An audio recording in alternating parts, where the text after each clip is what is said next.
मेरे जीवन में परीक्षा के तौर पर कुछ ऐसी घटनाएं भी आई जिसके कारण मुझे अदालत भी जाना पड़ा।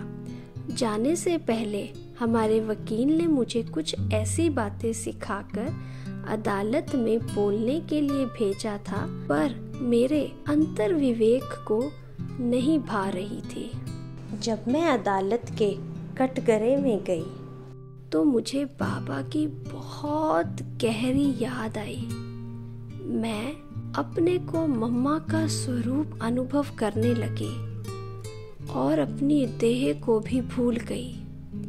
सामने उपस्थित न्यायाधीश, अन्य बैठे हुए लोग और मेरे वकील आदि मुझे बहुत ही छोटे छोटे नजर आने लगे।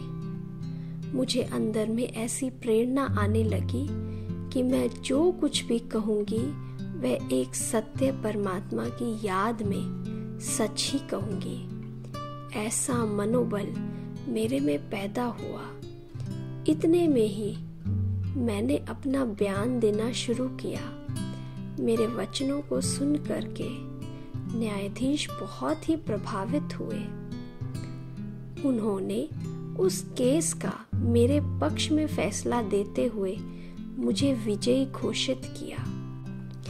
बात इतनी सहज और सरल रीति से सुलझ जाएगी ये किसी के भी मन में नहीं था, परंतु बाबा की टचिंग और योग की शक्ति ने मेरे कर्म बंधन को सहज ही पार कर दिया। इससे मुझे बाबा के ऊपर और ही दृढ़ निश्चय हो गया। केस का सामना करना मेरे लिए कठिन चुनौती थी, फिर भी बाबा की मदद से तूफान जैसी परिस्थिति भी मेरे लिए तोहफा बन गई। इससे मैं अपने लक्ष्य में संपूर्ण सफल हो गई।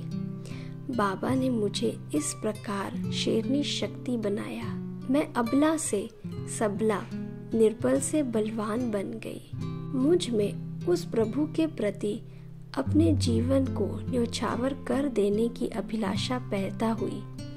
आखिर सन 1962 में वह दिन आया जब मैंने जीवन को ईश्वरीय सेवार्थ समर्पित कर दिया।